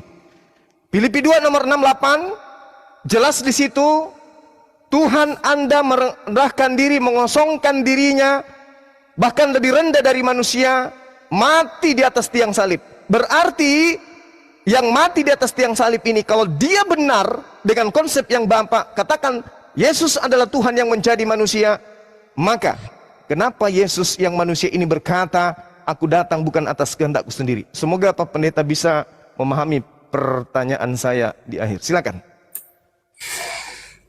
Yohanes 8 ayat 42 itu justru tadi kan sudah saya jelaskan ya. Bersama-sama dengan Yohanes 5 ayat 30 dan Yohanes 5 ayat 19. Sudah saya jelaskan itu. Bahwa Yesus dan Bapa itu tidak bisa bekerja sendiri-sendiri. Pekerjaan Yesus adalah pekerjaan Bapa, dan pekerjaan Bapa ya pekerjaan Yesus, sehingga Yesus tidak bisa bekerja tanpa Bapa, tapi sebaliknya juga Bapa tidak bisa bekerja tanpa Yesus. Jadi itu saya kira sudah saya jelaskan, tidak perlu saya ulangi. Lalu Yesaya 43 ayat 10, kamu ini saksi-saksiku, demikian firman Tuhan, dan hambaku yang telah kupilih supaya kamu tahu dan percaya kepadaku dan mengerti bahwa aku tetap Dia. Sebelum aku tidak ada Allah dibentuk, dan sesudah aku tidak akan ada lagi. Loh, memang saya setuju. Sebelum aku tidak ada Allah dibentuk, sesudah aku tidak akan ada lagi. Yang bilang bahwa Yesus itu Allah yang dibentuk siapa? Yesus dari semula adalah Allah. Bapak itu tidak bisa menjadi bapak kalau dia tidak punya anak. Anak ini bukan tindakan memperanakan secara jasmani ya. Anak Allah itu adalah Allah. Dan dia bukannya Allah yang dibentuk. Jadi saya mengaminkan Yesaya 43 ayat 10, tidak ada masalah dengan itu. Dan laki-laki Yahudi, saya tidak percaya dengan penafsiran Yahudi yang manapun, karena mereka memang tidak mempercayai Mesias. Jadi semua ayat yang menunjukkan Yesus sebagai Allah dan sebagainya, maka tafsirkan secara kacau balau, tidak karu-karuan. Lalu kalau dikatakan bukan iman tapi perbuatan, sehingga Bang Suma tidak mempercayai keyakinan keselamatan saya, coba kita melihat ya dalam Yohanes 3 ayat 16 ya. Ini kan ayat yang sangat terkenal. Yohanes 3 ayat 16. Jadi ini kata-kata Yesus sendiri. Karena begitu besar kasih Allah akan dunia ini, sehingga Ia telah mengaruniakan anak yang tunggal, supaya setiap orang yang percaya kepadanya tidak binasa, melainkan beroleh hidup yang kekal. Tidak ada perbuatan baik apapun disinggung di sini. Lalu kita lihat lagi ayat 18-nya, Yohanes 3:18. Barang siapa percaya kepadanya, ia tidak akan dihukum.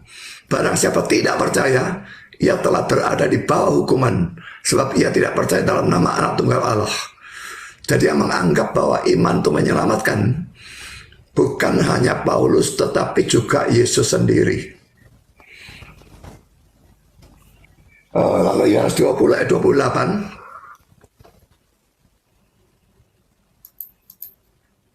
Maaf, Matius 20 ayat 28. Sama seperti anak manusia datang bukan untuk dilayani, melainkan untuk melayani dan untuk memberikan nyawanya menjadi tebusan bagi banyak orang. Saya jelas bahwa dia mati di salib memang menebus dosa. Dan karena dia sudah membayar hutang dosa kita yang berdosa, seharusnya kita yang dihukum, tapi dia menggantikan, memikul hukuman itu dengan mati di atas kayu salib.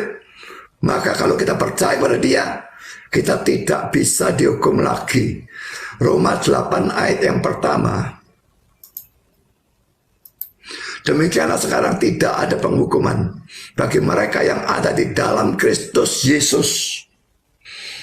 Jadi selamat memang hanya karena iman. Dan kalau dikatakan dalam Wahyu pasal berapa tadi? Wahyu pasal 12 ya? 20-12 Pak. 20 nomor 12. 12. Ya. Dihakimi memang ya.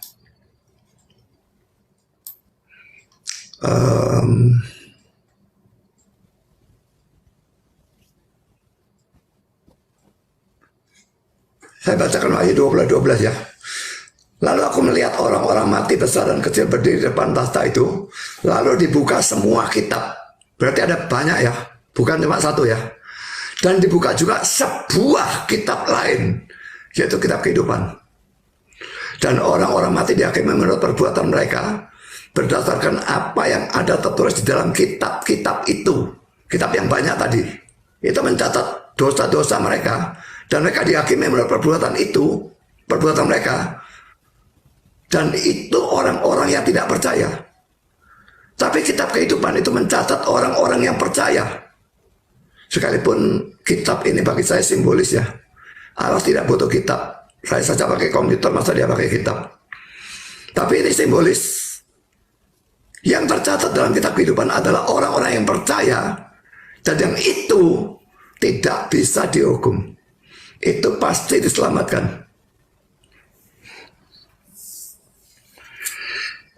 Yesus adalah Allah yang menjadi manusia. Saya sudah menunjukkan Yohanes 1 ayat 1 dan ayat 14. Tidak perlu saya ulangi lagi. Sekarang saya akan tunjukkan satu ayat yang lain. Yohanes 10 ayat yang ke-30. Yohanes 10 ayat yang ke-30. Ini salah satu dasar dari Tritunggal. Sekalipun di sini hanya kelihatan Yesus dan Bapa ya. Ini Yesus sebagai Allah tentu saja. Maaf, Yohanes 10 ayat 30. Aku dan Bapa adalah satu. Kalau mau diterjemahkan secara hurufiah, sebetulnya I and the Father, we are one. I and the Father adalah dua pribadi. Jadi Yesus dan bukan Bapa. We, bentuk jamak lagi, are one. Dalam arti apapun one itu, orang-orang Yahudi tahu bahwa dia mengklaim diri sebagai Allah. Dan itu dianggap sebagai penghujatan karena menurut mereka, Yesus itu cuma manusia biasa kok ngaku sebagai Allah. Maka mereka kepingin membunuh dia.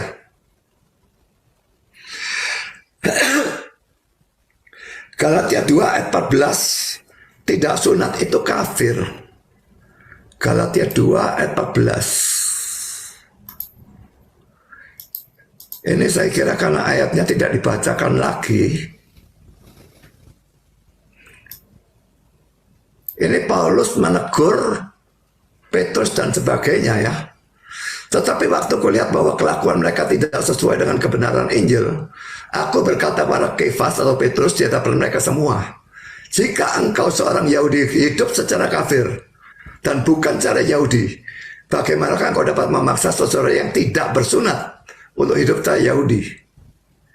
Jadi karena dipotong tidak kelihatan, tapi artinya jelas bukan dikatakan yang tidak bersunat itu kafir. Jadi orang Yahudi itu memang sunat, non Yahudi tidak bersunat. Nah kalau yang yang Yahudi itu hidupnya buruk, munafik. Dibaca dari konteksnya di atas kelihatan mereka berlaku munafik. Bagaimana kamu bisa memaksa seseorang yang tidak bersunat untuk hidup secara Yahudi? Bagaimana kalau kamu hidup buruk, kamu memberikan teladan kepada mereka untuk hidup secara baik? Itu tidak memungkinkan. Itu arti dari ayat itu. Bukan berarti yang tidak sunat itu kafir. Kisah 9 lalu diartikan bagaimana? Kalau saya bilang mengidentikan, Yesus mengidentikan diri dengan Kristen, kalau itu ditolak penafsiran itu, lalu artinya ayat itu apa? Saulus, mengapa engkau menganiaya aku? Mau diartikan apa? Dan bahwa Yesus mengidentikan diri dengan orang-orang percaya, kita bisa melihat dari ayat-ayat yang lain. Mari kita melihat Lukas 10 ayat yang ke-16. Barang siapa mendengarkan kamu, ia mendengarkan aku. Dan barang siapa menolak kamu, ia menolak aku. Dan barang siapa menolak aku, ia menolak dia yang mengutus aku. Jadi kalau saya memberitakan Injil dan orang itu menolak saya, maka dia sama dengan menolak Kristus. Dan kalau dia menolak Kristus, sama dengan menolak Bapa yang mengutus Kristus.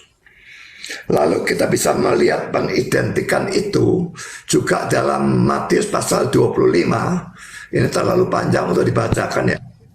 Matius 25 ayat 31 sampai dengan 46. Perumpamaan sekaligus suatu nubuat tentang penghakiman akhir zaman, di mana Yesus memisahkan domba-domba sebelah kanan dan yang kambing-kambing di sebelah kiri.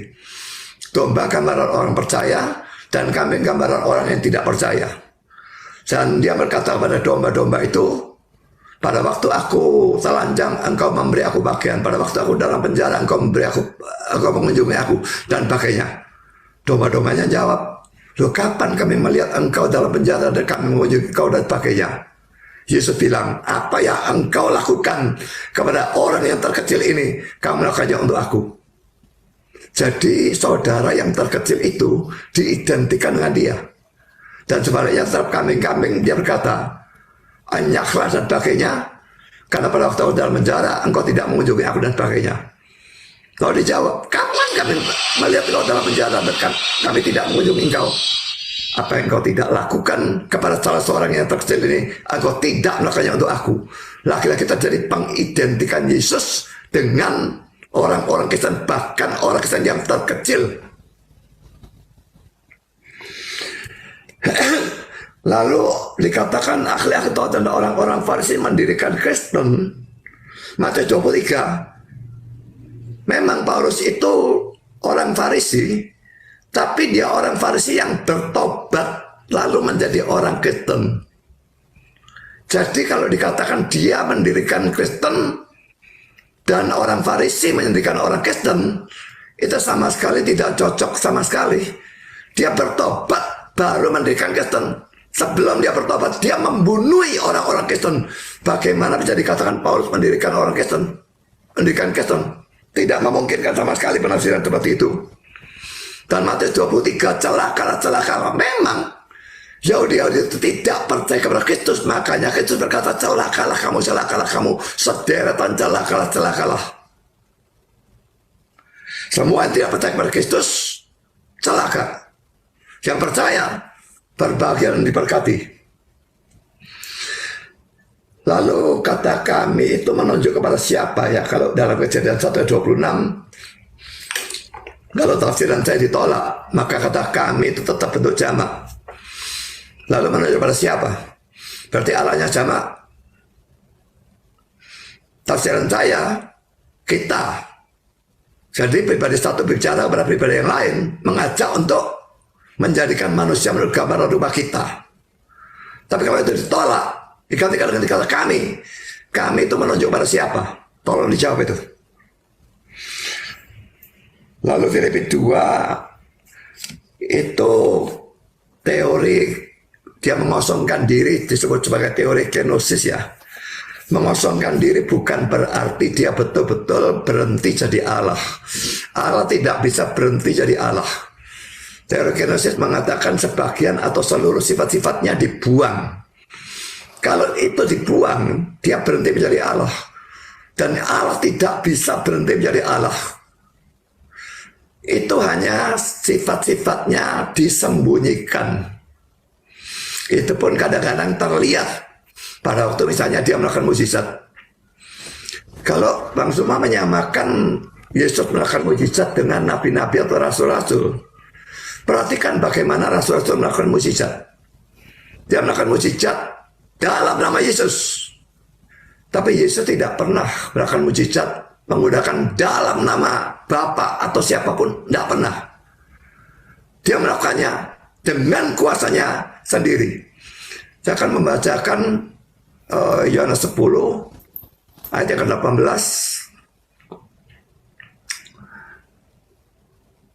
Tidak seorang pun mengambilnya daripadaku, maksudnya mengambil nyawanya ya, melainkan aku memberikannya menurut kehendakku sendiri. Aku berkuasa memberikannya dan berkuasa mengambilnya kembali. Inilah tugas yang kuterima dari Bapakku. Dia berkuasa menyerahkan nyawanya pada waktu mati. Ya Bapa, dalam tanganmu serahkan rohku. Tapi dia berkuasa mengambilnya kembali. Jadi Yesus membangkitkan dirinya sendiri. Sebagai manusia dia dibangkitkan oleh Bapa.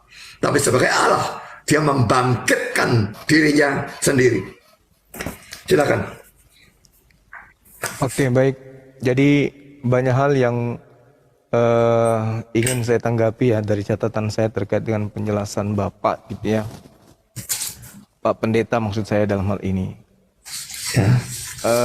Yang pertama terkait dengan Allah tidak bisa berhenti menjadi Allah. Jadi saya ambil dari bawah sampai ke atas. Ini catatan saya ada 10 poin di sini ya. Allah tidak bisa berhenti menjadi Allah. Dengan kata lain, Allah tidak bisa menjadi Yesus. Terima kasih dengan ungkapan itu Pak Pendeta. Ketika Allah tidak bisa berhenti menjadi Allah, maka Allah tidak bisa menjadi Yesus. Karena Yesus itu bukan Allah. Yesus itu manusia, Pak. Mau dipakaikan pakaian lapis baja seperti apapun, Yesus manusia. Hanya orang yang bocor yang mengatakan Yesus bukan manusia. Ketika Yesus manusia, maka dia bukan Allah. Karena Yesus itu manusia dan Allah tidak bisa menjadi bukan Allah, maka Allah tidak mungkin menjadi Yesus dan Yesus tidak mungkin menjadi Allah. Karena ini adalah dua pribadi, dua hakikat yang berbeda. Allah tidak pernah berhenti menjadi Allah. Dengan demikian Allah tidak pernah menjadi anak manusia. Yesus anak manusia, Pak. Kemudian Yesus tidak bisa berbuat dari dirinya sendiri. Berarti dia bukan Allah. Kalau dia adalah Allah berarti dia berhenti. Aku datang bukan atas kehendakku. Ketika dia tidak maha berkehendak, maka dia berhenti jadi Allah. Berarti dia bukan Allah. Dan mustahil Allah itu berhenti menjadi bukan Allah. Kemudian saya ambil lagi, terangkat lagi. Kami ditujukan kepada siapa? Sama seperti saya berkata kepada Bapak tadi. Ketika saya mengatakan, Bapak Pendeta Budi Azali, kami akan ke Jakarta besok. Saya ke Jakarta dengan siapa? Ya saya dengan saya sendiri. Saya menggunakan kata kami untuk mengagungkan diri saya. Sama ketika saya berpidato di depan pasukan saya atau depan staf saya. Bahwa kami tidak akan segan-segan memberikan kemudian ganjaran kepada kalian yang tidak melaksanakan aturan SOP dengan baik. Kami di sini saya sendiri sebagai pimpinan. Makanya tadi muncul ketika Anda mengatakan kami di situ harus Trinitas, harus Tritunggal, harus kemudian ada Yesus di sana. Di mana Yesus di sana? Ibunya aja belum ada. Yesusnya sebagai apa di situ? Sementara ibu yang melahirkan dia aja nggak ada. Kemudian naik lagi. Paulus menganiaya Kristen. Ini tolong berhenti ucapkan kata itu, Pak. Itu nggak rasional. Bagaimana mungkin orang-orang Kristen dianiaya oleh Yesus? Orang-orang Kristen itu pengikut Paulus. Kisah Para Rasul 11:26. Pengikut di Antioquia lah yang mula-mula disebut Kristen. Dan ingat Pak, kalau Bapak sering belajar dan cinta dengan ilmu, baca 1 Korintus 11 nomor 1 dalam bentuk original teks. Apa kata Paulus di situ? Jadilah teladanku sebab aku juga adalah Kristus. Jadi Paulus 1 Korintus 11 nomor 1. Baca original teksnya. Ya. Jadi yang dimaksud Kristen, pengikut Kristus, kata Kristusnya itu merujuk kepada Paulus, Pak. Kalian orang-orang Kristen memang pengikut Paulus. Apa yang kalian lakukan?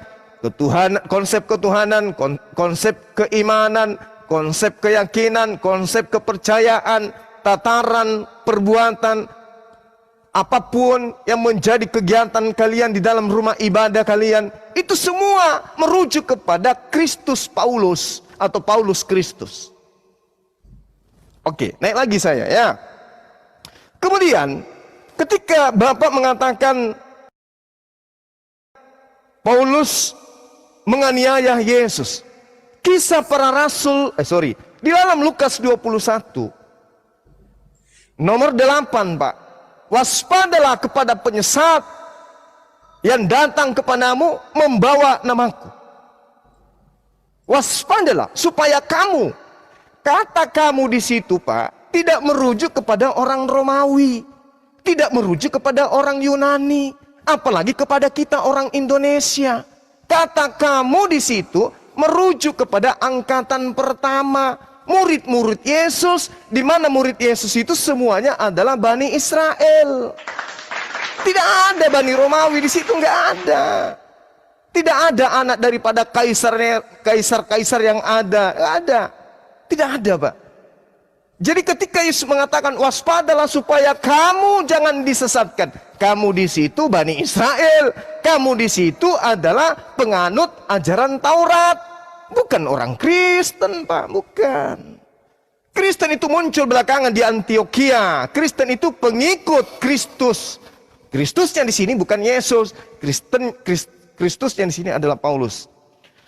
Nah, kemudian di data Lukas 21 nomor 8, coba Anda lihat di data nomor 12-nya Lukas 21 itu. Tapi sebelum penyesat itu datang, mengaku dan membawa namaku, akulah dia. Terlebih dahulu kamu, murid-muridku Bani Israel, dianiaya, ditangkap, disolimi, dipenjarakan. Siapa pelakunya, Pak? Siapa pelakunya? Paulus. Saulus, siapakah engkau Tuhan? Akulah manusia Yesus yang kau aniaya. Oh, Bapak mengidentikan yang dianiaya murid Yesus. Maka murid ini adalah Yesus itu sendiri. Murid yang dimaksud bukan Kristen, Pak. Murid yang dimaksud itu Bani Israel. Mereka orang-orang yang tunduk dan patuh kepada Yesus. Tak ada yang menyembah Yesus, tak ada. Mereka murid-murid ini tidak ada yang menyembah Yesus. Yang menyembah Yesus itu, yang mengajarkan menyembah Yesus itu adalah angkatan jahat. Angkatan jahat ini minta tanda, tetapi tidak akan diberikan tanda kecuali tanda Yunus. Apa itu? Mati bangkit pada hari ketiga. Tanda Yunus. Jadi yang mengimani mati bangkit hari ketiga itu adalah angkatan jahat. Angkatan jahat ini minta satu tanda. Dan tidak ada tanda bagi mereka kecuali tanda Yunus. Siapa yang mengimani tanda Yunus? Kristen, Pak. Kristen mati bangkit pada hari ketiga. Itu tanda Yunus. Dan tanda Yunus ini adalah tanda buat angkatan jahat. Terima kasih Anda sudah sampai level itu. Kemudian yang keenam, Galatia 2 nomor 14. Di situ Anda mencoba untuk mentafsirkan, Pak Pendeta. Tapi maaf, tafsiran Anda itu menyalahi konsep. Di dalam Yesaya 52, Pak, nomor 1, Yesaya 52 nomor 1. Najis hukumnya orang-orang yang tidak bersunat nonotnya masuk ke tanah Yerusalem. Catat itu. Jadi tidak ada tempat untuk orang-orang Kristen ini, nggak ada tempat. Yang kedua, Yehezkiel 44 nomor 6 sampai nomor 9. Semua kemungkaran yang dilakukan oleh Bani Israel, ada satu kemungkaran yang membuat Tuhan pencipta dan bumi murka semurka-murkanya. Apa itu? Memasukkan orang-orang yang tidak bersunat nonotnya masuk ke rumah ibadahnya orang Yahudi. Jadi perbuatan keji yang dilakukan oleh orang Yahudi yang paling dibenci oleh Tuhan adalah memasukkan orang yang tidak bersunat masuk ke rumah ibadah orang Yahudi. Bapak, Yesaya 52 nomor 1. Najis orang-orang yang tidak bersunat nonotnya masuk ke Yerusalem. Yehezkiel 44 nomor 9. Najis hukumnya orang-orang Kristen yang tidak bersunat masuk ke rumah ibadahnya orang Bani Israel. Bahkan Wahyu 21 nomor 27. Orang-orang najis yang tadi haram hukumnya masuk ke surga. Wahyu 21 ayat berapa? 27. Dalil, Pak, dalil. Yang kelima, Yohanes 10 nomor 30. Aku dan Bapa adalah satu. Satu apa ini? Aku datang bukan atas kehendakku. Berarti aku tidak satu dengan yang maha berkehendak. Aku tidak dapat berkata-kata dari diriku sendiri. Berarti aku tidak satu dengan yang maha berkata, maha berfirman. Aku tidak dapat berbuat apa-apa dari diriku. Berarti aku tidak satu dengan yang bisa berkuasa melakukan apa saja. Yohanes 8, Pak. Yohanes 8, tolong dicatat. Itu hadiah buat Bapak. Yohanes 8 nomor 15. Apa yang dikatakan di sana? Aku tidak menghakimi. Kalian menghakimi menurut ukuran manusia. Aku tidak menghakimi seorang pun, kata Yesus. Dan apabila aku menghakimi, maka penghakimanku itu benar. Sebab aku tidak seorang diri, tetapi aku bersama dengan Tuhan yang mengutus aku. Sebab ada tertulis di dalam kitab Taurat, Dua, Pak, bukan satu. Dua saksi itu sah. Akulah yang bersaksi tentang diriku. Satu, Bapa yang mengutus aku juga bersaksi tentang diriku. Dua, aku dan Bapa adalah